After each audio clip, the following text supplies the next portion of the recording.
Take a few deep breaths as we tune into each other here at this YouTube channel.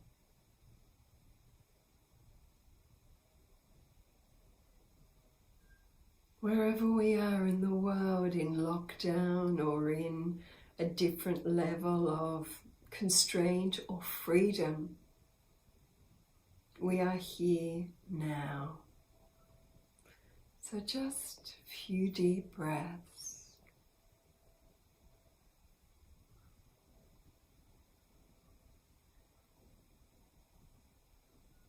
Right now I have bird song behind me in my mountain retreat, but I also have machinery noise.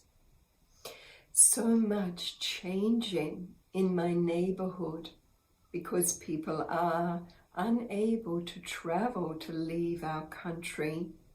And so they are doing different things now with their money and with their time. Yesterday, part of me was so sad because I stood in my street and I watched this 400 feet high, well over 100 meters more, huge Australian gum tree, a white gum, that is always filled with beautiful birds singing and just playing its branches in the breeze. Australian gum trees are just so beautiful, as are the redwoods, as are trees in general. The Bodhi tree under which Buddha sat for a long time to tune retrospectively and gain great wisdom over time. And I watched as men arrived with big trucks and buzzsaws, and they shimmied up this tree, so skilled as arborists who'd been employed to decimate and get rid of the tree. A family were coming. They're going to build a beautiful home. A mum, a dad, they're not quite pregnant yet, but they're planning to build a beautiful family home and bring in children, and they've selected my neighborhood to hopefully create many, many joyous memories to raise with love, a new family together. So I could feel this matrix also. And then a part of me is like, oh no. So yes, I'm a tree hugger, and I just touched the tree and just said, come withdraw your energy. It already knew, because trees are vast consciousness. But I just invited it to come to my land and to my trees and join and strengthen the energy in my land, which is very native. I have kangaroos that come and live there and sleep there a lot when they've been eating the local grasses. And I have kookaburras and parrots, and it really is a beautiful mountain retreat. But I couldn't help but feel sad. And just like, oh, how old was that tree? So old, hundreds and hundreds of years old, if not older. And we are in an area of sacred Aboriginal land where I live. The water used to be up the valley, and all the Indigenous used to come and share and eat together, eat lots of seafood and mussels, and all of that I found on my land, along with the energy imprint of these beautiful ones laughing and sharing in freedom before white civilization came so much later. I'm talking 40,000 years ago when that was happening. So we are in this time, and I mention these stories now because we are in this time of fast, incredible change. And yes, I could have stepped into this, save the tree, don't decimate the tree, or the sorrow energy of this beautiful conscious being cut down. Within 2-3 hours it was done. It had been cut, it had been wood chipped, the whole thing had disappeared from the land, and you just had this little raw stump left. So yes, that's like our world. Much has been chopped down, much has been changed, there's much chaos, there's much confusion, there's much sorrow, there's much feeling of isolation, there's much like, what's going on? All of that energy is there, but there is a new pattern coming in. That's what I had to focus on yesterday.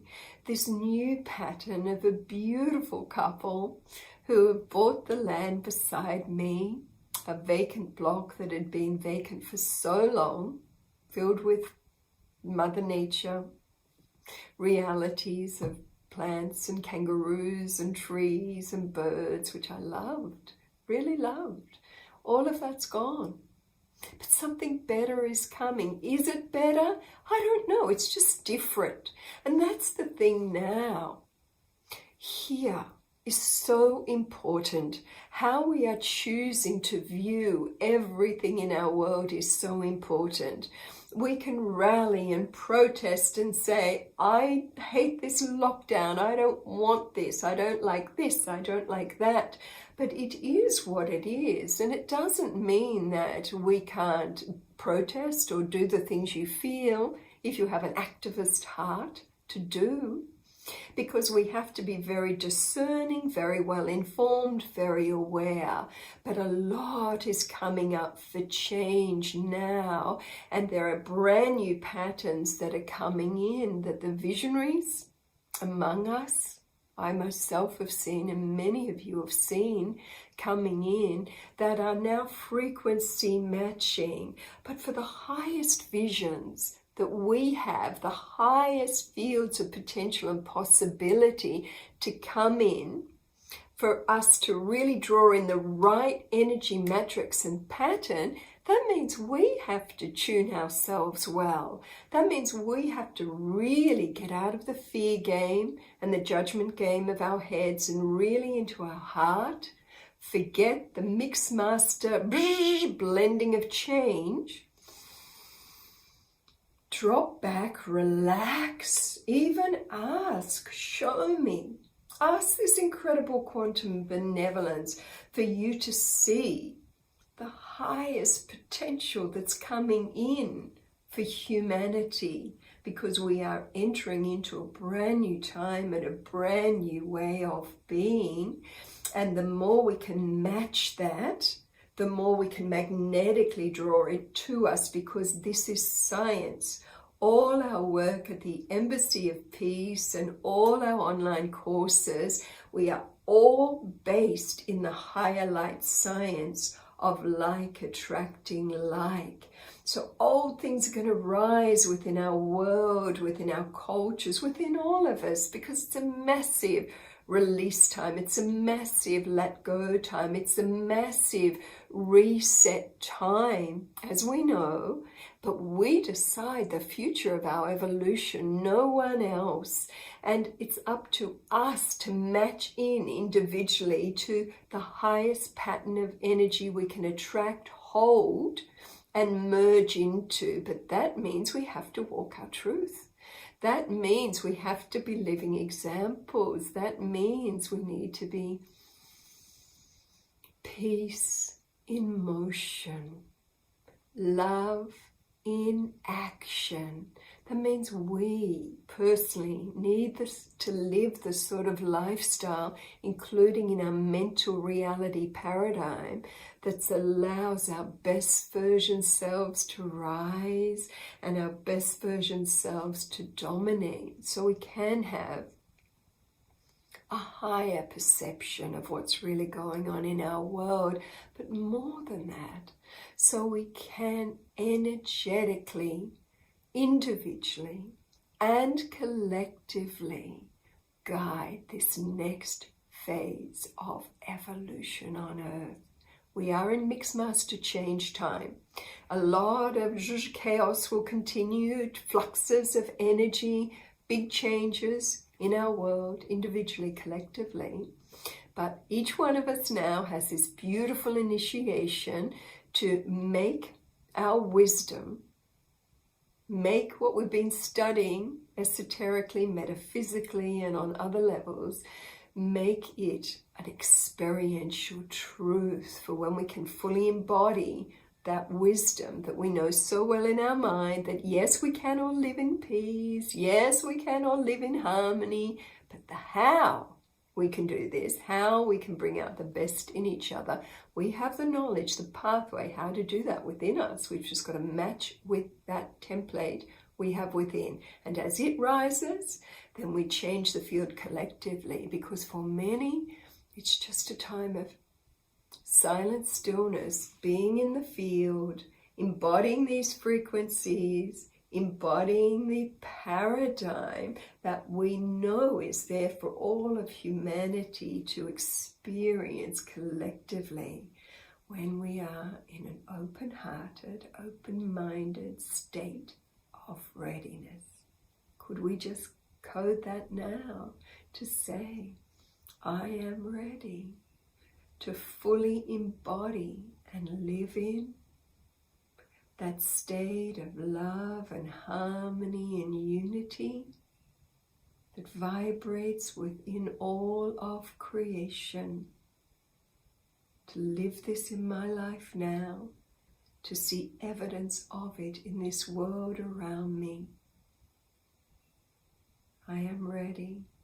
I step into this now with an open heart. Yes, yes, yes, make this my truth.